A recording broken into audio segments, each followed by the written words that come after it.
Hey everyone, it's Joe from Gadgetry Tech, and today I'm going to talk about the VelocityOne Rudder system. This goes to the VelocityOne Flight. The Flight is a $380 yoke flight sim system from Turtle Beach that works on PC and Xbox. So if you're thinking about Microsoft Flight Simulator, you may already have that and you're watching this to learn more about the rudder. So the rudder system is $300. It's made of a lot more metal, whereas the Flight or the yoke system was more plastic. So you're paying for a more expensive bill of materials, and that's probably why the price is fairly close to the yoke.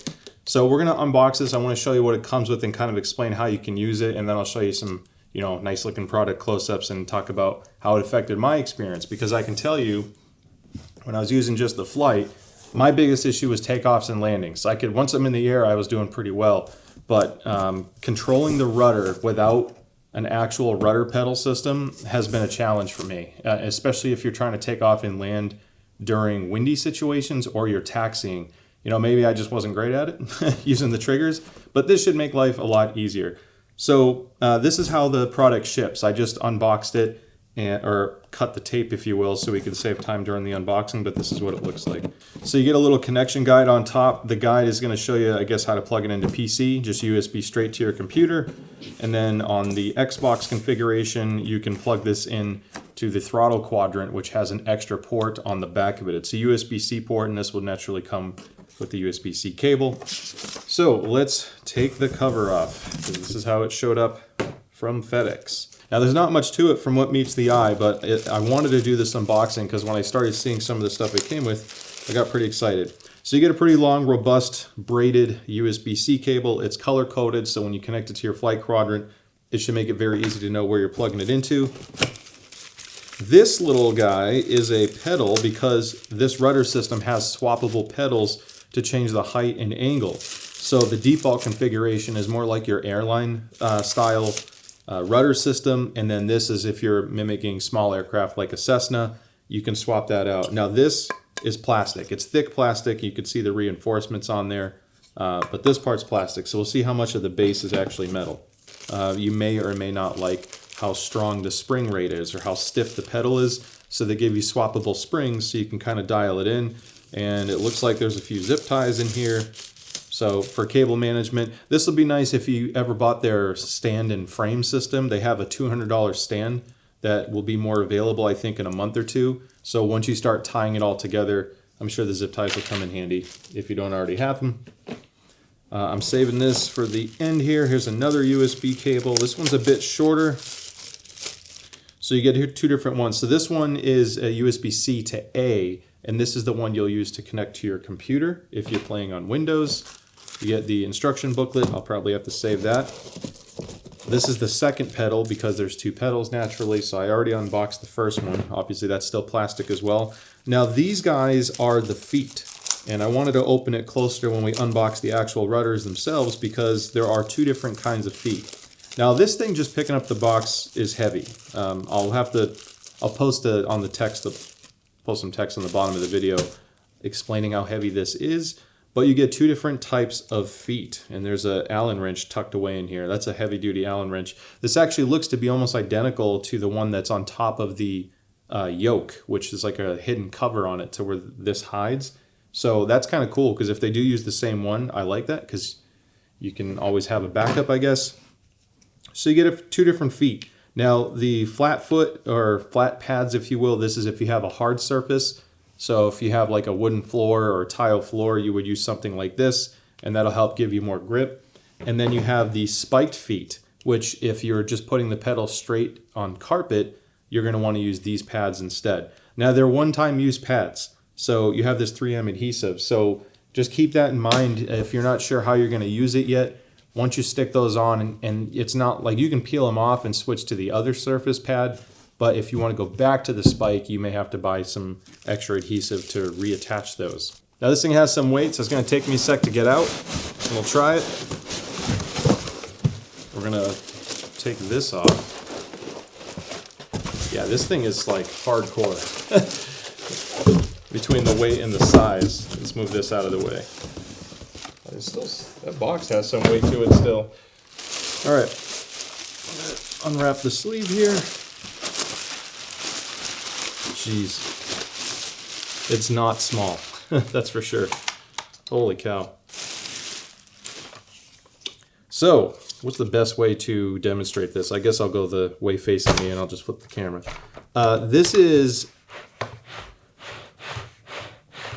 It feels super, super solid. I mean, these are like big footrests. So regardless of what your shoe size is, you should feel pretty comfortable using this. It's kind of to scale. It's not like they shrunk it down to make a toy version of a rudder. It's massive. Now, so what I was talking about earlier, let's see if I can quickly find the Allen wrench key. This is the whole toe brake system I was telling you about. So you get small aircraft to large aircraft. All you have to do is take out this Allen wrench, or Allen screw. See if I can get this out without shaking it upside down. Slide this out. It's the same process for both sides, so I'm only going to do one for now. And I may not even screw this in yet because I just want to show you what it looks like. So you can see on the top-down view the length differences. You have this much larger pedal here and then much shorter because you rest your foot differently on it. And let's just do the little close-up on the camera and see how that comes out. You can see the height difference and the angles. Pretty awesome. Now, the other thing this does, yeah, here it is. So you can see that I can expand and shrink the width. So depending on how large of a person you are or what your preference is, you can actually make this wider. This is where you mount the fixing points right here that it shows. That's how you're going to mount it to your frame system. So if you have the Turtle Beach stand, I'm covered in cardboard. If you have the Turtle Beach stand and you're looking to secure it to that, this whole base is metal, which is great. Now you also have a mode button here, and let's see if I'm getting this on camera or blocking it with my head. Yeah, okay, so I'll zoom in on that. You have a mode button that switches from pass-through to direct to PC, so depending on what your connection is, that's how you're toggling that.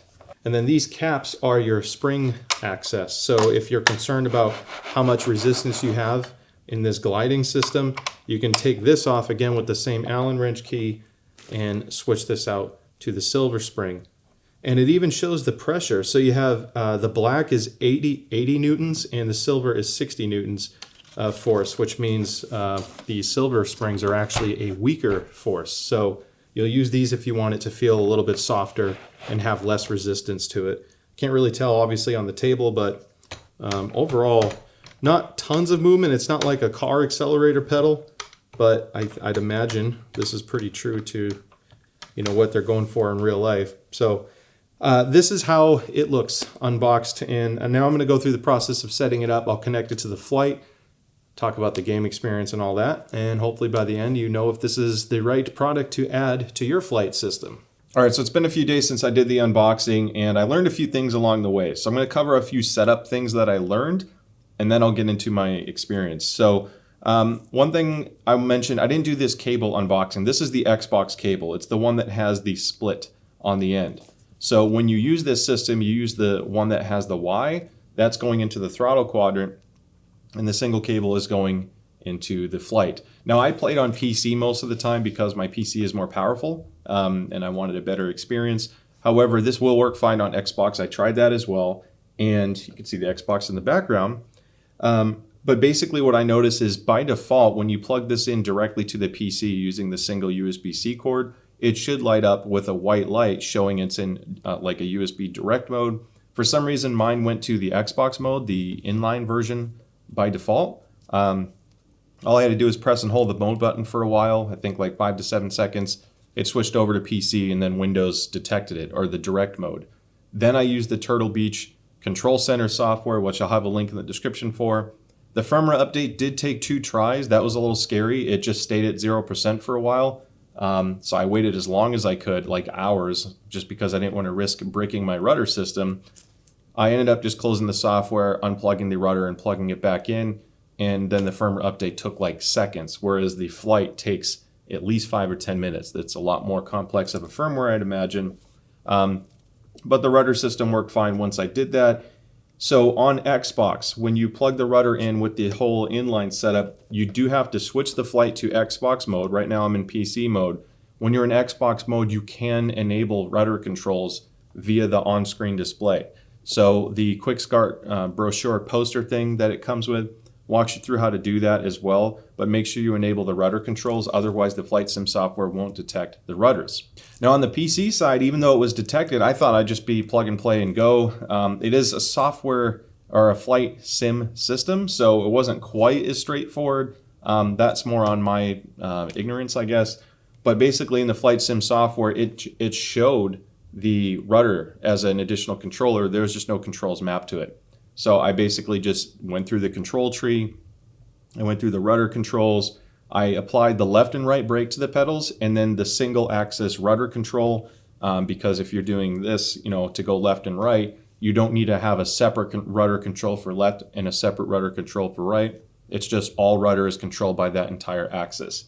So once I programmed those 3 assignments or inputs, I was good to go. Now, as soon as I got all the controls mapped, I wanted to jump in and play with it, obviously, right away. So the first thing I did was I went to the training modules for both taxiing and takeoff.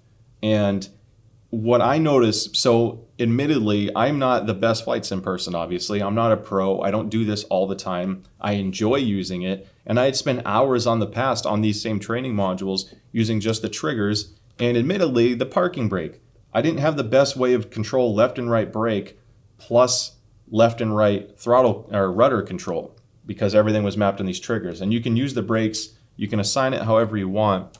My method in the past was to basically engage and disengage the parking brake occasionally and mess around with my throttle quadrant to maintain the speed I need, and then use my triggers to control rudder. With that method, I had an okay score. I got, on an average of B. Eventually, I got into the A minus category or whatever. But when I switched to the rudder system, within 2 tries, I beat my prior highest scores for both, because it was way more intuitive and natural, and it's more progressive. You can do the controls with these, but you have a very tight window, access window. So a little bit of motion translates to more movement on the screen than what you get on a much larger scale of using your feet. So I just had more control. Now I'll keep it real straightforward. It's going to be up to you if it's worth that extra control, usability, whatever it may be. For me, the big advantage to this is my biggest barrier or frustration with the flight simulator software was that I am not great at taxiing and takeoffs. Obviously, landing is a whole nother animal, but once I'm in flight, I felt like I could do pretty well and I enjoy it. But that experience on the runway, coming and going, kind of, I don't want to say it turned me off from it a little bit, but it made it less enjoyable because I never got good enough at that using just the flight.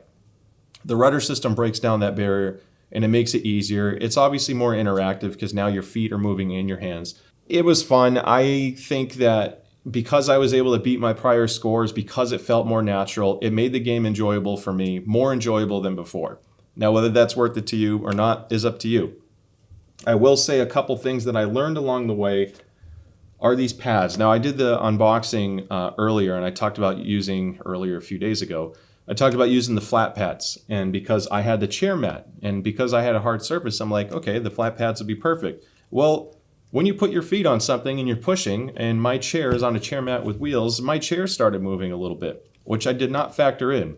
So I removed the chair mat for my flight sim stuff over the past few days. I had that just sitting on the carpet, and it moved just a little bit initially, but once it sat there for a while, it kind of dug in and didn't move as much, which was surprising. Now, I am going to be replacing it with this. I just wanted to have something to still show you. Because I'm never going to use this either without the Velocity stand, which is $200, or without being on carpet, I have no need for the smooth pads anymore because I'm not using a chair mat. So I'm going to swap those out, but I did want to point that out just to consider it because from an everyday user, you may think, oh, hard surface, I'm good to go. Well, what about your chair? Is your chair going to move? So factor that in on whether that means you need to buy the stand or not, or change your setup to better support stability. Once you're in flight, your feet really aren't on the rudders as much anymore because you shouldn't have to do too much, depending on obviously what your flight itinerary is. But that's just something I noticed. The other thing I noticed is the USB-C port is directly on the back of the rudder system. And with my setup, I have longer legs. I could almost let this slide back and go against my wall, and then I wouldn't even have to change the pads because the wall is now my anchor point. But the USB-C cable comes out of the back, and I don't want to strain or damage that port.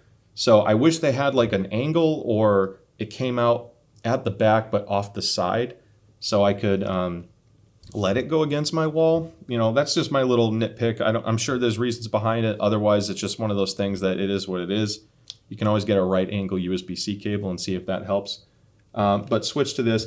Now, I have size 12 shoes, and I still had about a ½ inch, or maybe almost an inch of space above my toe using the full-size pedals. I never switched to the Cessna style, the smaller pedals, because I like the comfort of this. Now, you can still use the longer pedals for small aircraft, and it'll be fine. But playing with this on socks was still comfortable, and I was concerned that with the way that was designed, I didn't know if that would be uncomfortable on my feet for a while. I have a racing steering wheel and pedal setup I'm reviewing shortly, and I really end up preferring to wear shoes with that because of the pressure and the way it feels.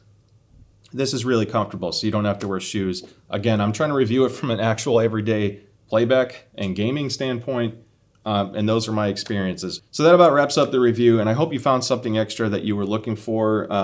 I did not have any issues with like the axis being, what's the word, uncalibrated or miscalibrated? Miscalibrated. I didn't have problems with the brake was sticking, and I didn't have problems with the plane was always veering left or right. I didn't see anything in the Turtle Beach Control Center software to reset that or clear it out. Maybe it'll be added, but just at the time of doing my firmware update, there was nothing else to adjust. You can obviously do some of that in the flight simulator software, but I didn't need to.